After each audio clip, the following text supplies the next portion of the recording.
As the Tanya.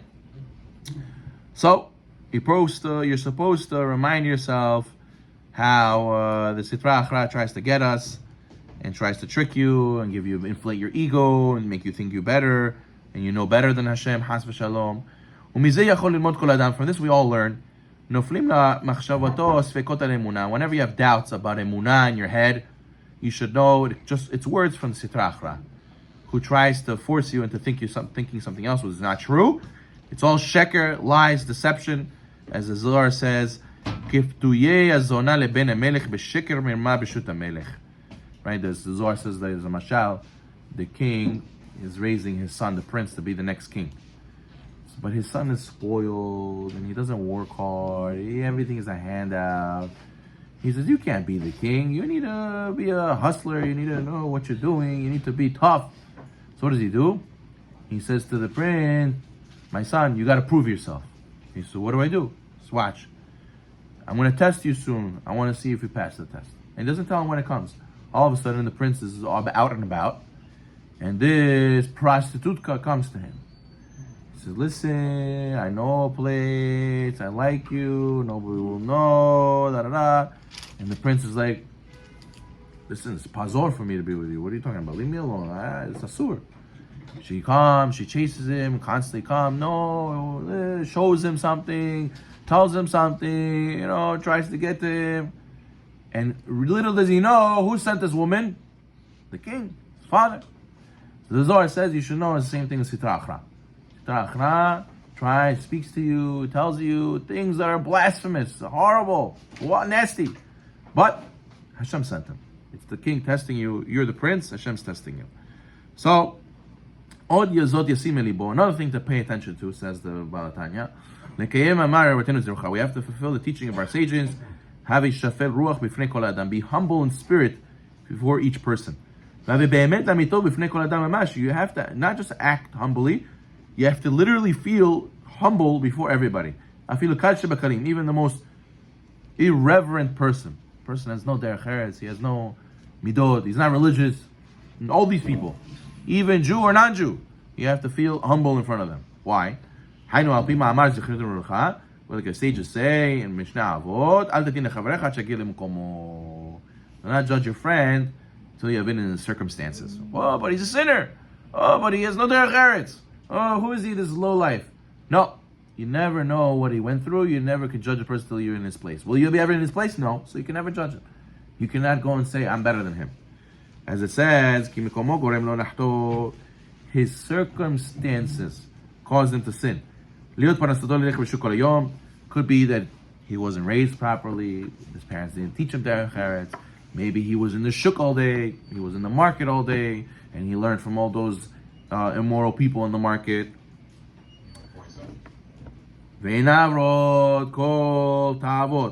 His eyes saw all the temptation. The eye sees, the heart craves. So therefore, person has to know it's different. Okay, obviously, if you were zochet to have schooling and good parents, and you have to be exposed to all these things in the street. So therefore, the impulse to evil is not the same in all people.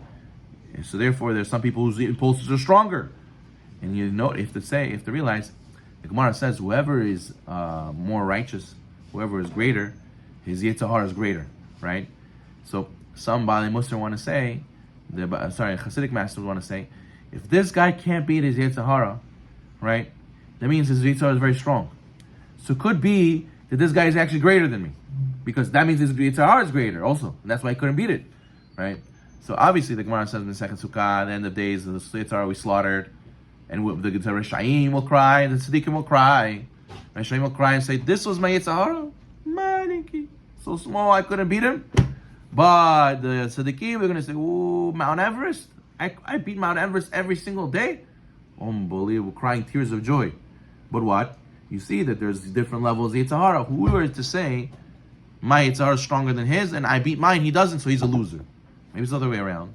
Maybe his Yetzer Hara is greater, he doesn't beat it because he's very strong, and I beat it because mine's still small, and I'm still growing.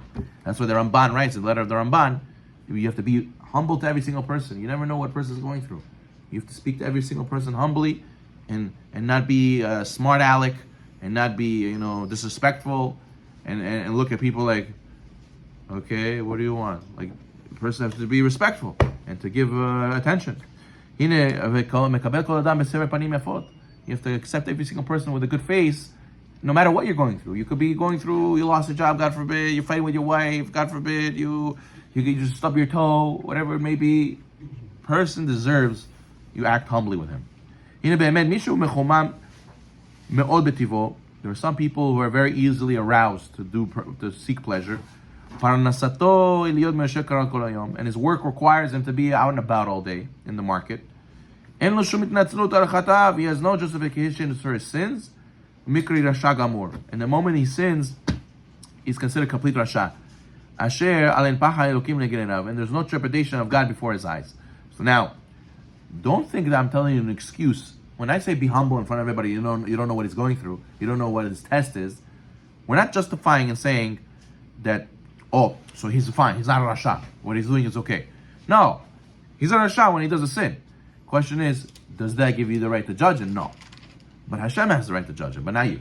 You cannot. Hashem knows all his details of his life, and he knows what he went through, but we don't. So Hashem has the right to judge, not us. He should have restrained himself, take control of the pleasure-seeking urges, and he should have put his brain over his heart. It's a big impulse, a big war, to beat the impulse to evil, difficult struggle, real test. And the question is, how much does a person put up a fight? Just because a person is observant or not observant doesn't mean he doesn't put up a fight or does. We don't know how much he puts up a fight. Hilkach, and therefore, he says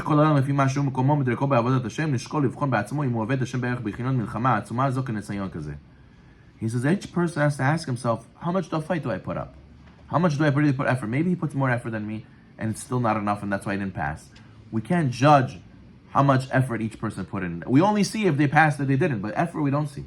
Hashem sees that. So therefore we have to realize effort is everything. Because let's say you didn't do a mitzvah, but you wanted to, and something happened out of your control. Right? Honest happened, unforeseen circumstance. You wanted to go to shul, all of a sudden your wife said, oh, the kid's sick, oh, you can't go to shul, so you have to stay home with me. But I want to go to shul. You should know, Hashem counts it as if you went to shul. How? I didn't go to shul. When you want to go to shul, Hashem could block you a bazillion different ways. So the fact that you went to shul, that's because Hashem allowed you to. So what reward do I get? Hashem did everything. Because I wanted to go to shul. Hashem can't force me, and he can make all the setup beautiful. If I don't want to go, I don't go. But now, when I do want to go, the only reward I get is because I wanted to go. So now when I wanted to go and something's happened and I couldn't go, I still have the same want. I still have put in the same effort, and that Hashem gives me a reward. So even when you didn't do it, you still put the effort. That's what Hashem gives you a reward for. Therefore, we don't know how much effort each person puts in. You don't know what they're going through. How can you speak? How can you judge? And just because he failed doesn't give you the right. Maybe he put effort. Maybe he put even more effort than you. Baruch Na'olam.